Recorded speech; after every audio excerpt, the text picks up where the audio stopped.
తుని కోమట్ల చెరువులో టీడీపీ నేత నారాయణరావు మృతదేహం లభ్యమైంది. పోలీసుల అదుపులో ఉన్న నిందితుడు చెరువులో దూకి ఆత్మహత్యాయత్నం చేశాడు. మ్యాజిస్ట్రేట్ ముందు హాజరుపరచడానికి తీసుకెళ్తుండగా జరిగింది ఘటన. మూత్ర విసర్జన కోసం మార్గ మధ్యలో కోమట్ల చెరువు దగ్గర దిగిన నారాయణరావు చెరువులో దూకి ఆత్మహత్యకు పాల్పడినట్లుగా పోలీసులు తెలిపారు. గురుకుల పాఠశాలలో చదువుతున్న మైనర్ బాలికకు మాయమాటలు చెప్పి అత్యాచారానికి పాల్పడ్డాడు టీడీపీ నేత నారాయణరావు. రైట్, నిన్న మనం చూసాం ఒక మైనర్ బాలికను గురుకుల పాఠశాల నుంచి తీసుకెళ్లి ఒక సపోటా తోటలో అసభ్యంగా ప్రవర్తిస్తున్నాడంటూ స్థానికుడు వీడియో తీయటం, దానికి అతను బదులు చెప్పడం కూడా మనం చూసాం. అనంతరం అనేక మలుపులు తిరిగింది. నిన్న సాయంత్రం పోలీసులు అతను అదుపులోకి తీసుకున్నారు. అయితే మ్యాజిస్ట్రేట్ ముందు హాజరుపరచడానికి తీసుకెళ్తున్న క్రమంలో మూత్ర విసర్జనకి బండి ఆపమన్నారు. సో ఆయన దిగారు. సో వర్షం కారణంగా పోలీసులు చెట్టు కింద ఎక్కడో ఉన్నారు.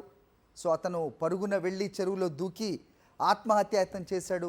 పోలీసులు తర్వాత వాళ్ళు కూడా దూకారు, కానీ దొరకలేదు. అతని శరీరం అతని బాడీ ప్రస్తుతం ఉదయాన్నే గాలింపు చేపట్టగా అతని డెడ్ బాడీ దొరికిందంటూ కూడా పోలీసు ఉన్నతాధికారులు మాట్లాడడం కూడా చూసాం.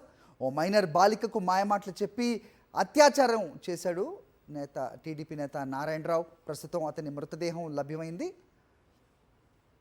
సో దీన్ని ఒక మిస్టరీగానే చూస్తున్నారు చాలామంది.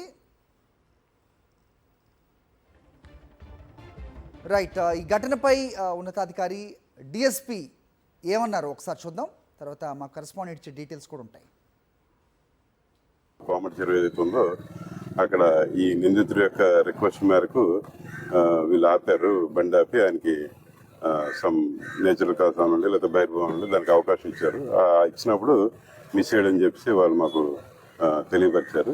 మరి ఆయన పారిపోయాడా, ఎటువైపు వెళ్ళి ఏంటంటే వాళ్ళు ఆ చీకట్లో అయితే గమనించలేదు. శబ్దం అయితే వచ్చిందంటే చెరువులో అన్నారు.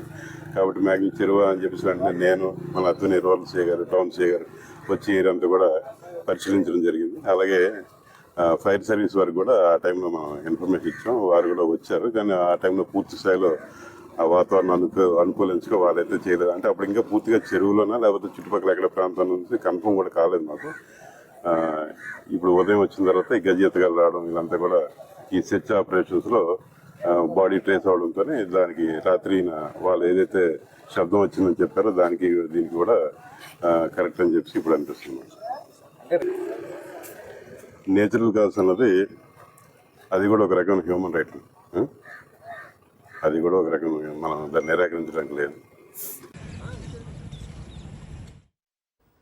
ఇక్కడ చూస్తున్నాం. సో మరిన్ని అప్డేట్స్ మా కరెస్పాండెంట్ రాజుని అడిగి తెలుసుకుందాం. రాజు, చెప్పండి. సో ఆయన కొడుకు కోడలు ప్రశ్నిస్తున్నారు. సో 10:30-11 మధ్యలో ఈ ఘటన జరిగితే గనక అదే సమయానికి మా దగ్గర సంతకాల సేకరణకి పోలీసులు ఎలా వస్తారు అనేది ఒక క్వశ్చన్ వస్తోంది. నిన్న మనం చూసాం నారాయణరావు మాట్లాడే తీరు కానీ, లేకపోతే ప్రశ్నిస్తున్న స్థానికుడిపై అతను ఎదురు తిరుగుతున్న వైనం కానీ అతను ఆత్మహత్య చేసుకునే రకం కాదు అనేది వాళ్ళు కూడా చాలామంది లేకపోలేరు. సో ప్రస్తుతం ఒక మిస్టరీగానే దీన్ని చాలామంది చూస్తున్నారు. సో వర్షం కారణంగా ఒక నిందితుడు మూత్ర విసర్జన అంటే పోలీసులు అతన్ని దించి దూరంగా ఉంటారా అనేది కూడా ఒక క్వశ్చన్ కనిపిస్తోంది. ఎలా చూస్తున్నారు? మొత్తం ఏ అంశాలు ఇక్కడ వెలుగులోకి వస్తున్నాయి? ఏంటి మీ దగ్గర ఇన్పుట్స్?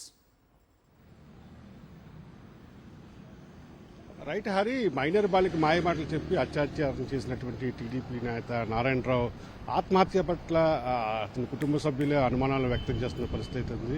ఏదైతే గత రాత్రి 10:30కి తమ ఇంటికి వచ్చి రిమాండ్కి పంపిస్తున్నాం, సంతకాలు పెట్టాలని చెప్పి కుటుంబ సభ్యులు సంతకాలు సేకరించారు. అదే సమయంలో నారాయణరావును రిమాండ్ తీసుకెళ్తుండగా మార్గ మధ్యలో చెరువులో దూకి ఆత్మహత్య చేసుకున్నాడు.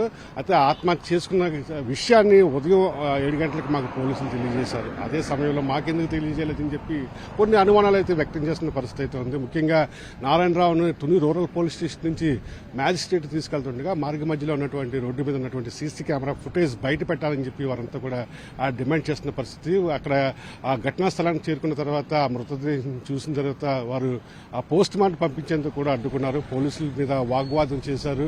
మాకెందుకు ఈ విషయం గత రాత్రే చెప్పలేదు, ఇది ఆత్మహత్య కాదు అనే అనుమానాలను కూడా వారు వ్యక్తం చేసిన పరిస్థితి ఉంది. ఓవరాల్ చూసినట్లయితే ఆ టీడీపీ నేత నారాయణరావు ఆత్మహత్య పలు అనుమానాలకు దారితీస్తున్న పరిస్థితి ఉంది. సొంత బంధువులే ఈ ఆరోపణలు వ్యక్తం చేస్తున్నారు.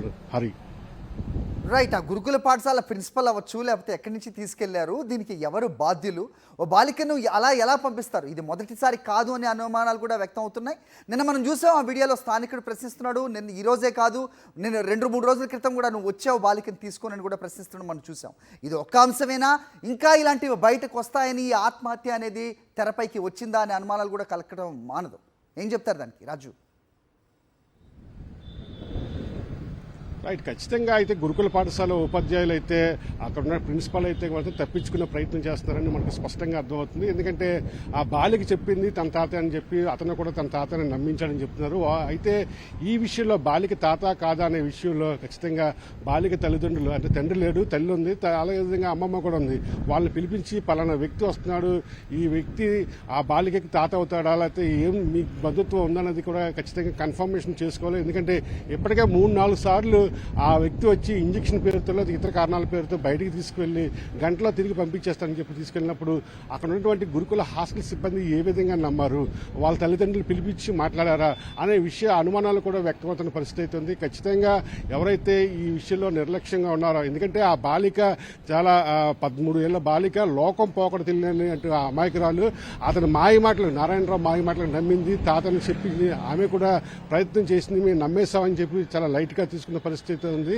ఆ వృద్ధుడు కావడం వల్ల అతనితో ఇచ్చి పంపించామని చెప్పి కూడా నిన్న ఎవరైతే ఈ నాగవేణి అని చెప్పి ఇన్ఛార్జ్ ప్రిన్సిపాల్ ఉన్నారో ఆమె స్పష్టం చేయడం జరిగింది. ప్రస్తుతం ప్రిన్సిపాల్ సెలవులో ఉన్నారని చెప్పి కూడా ఈ విధమైన కారణాలతో వారు తెప్పించుకుంటున్నారు. ఆ లెటర్ కూడా తీసుకున్నాం అంటున్నారు. ఆ లెటర్ తీసుకునే ముందు ఖచ్చితంగా ఒకసారి ఆ బాలిక తల్లిని సంప్రదించి ఈ పలానా వ్యక్తులతోటి మీ పిల్లల్ని పంపిస్తున్నాము, ఇతను మీ బంధువులే అని చెప్పి కూడా ఒక స్పష్టమైన విషయాన్ని తెలుసుకోవాల్సిన అవసరం ఎంతైనా ఉంది. మరి దీని మీద జిల్లా విద్యాశాఖ అధికారులు విచారణ జరుపుతూ అంటున్నారు. ఏ విధమైన చర్యలు హాస్టల్ సిబ్బంది మీద లేదంటే అక్కడ ఉన్నటువంటి ఉపాధ్యాయులు మీద తీసుకుంటారన్నది వేచి చూడాల్సిన పరిస్థితి ఉంది. హరి, ఓకే.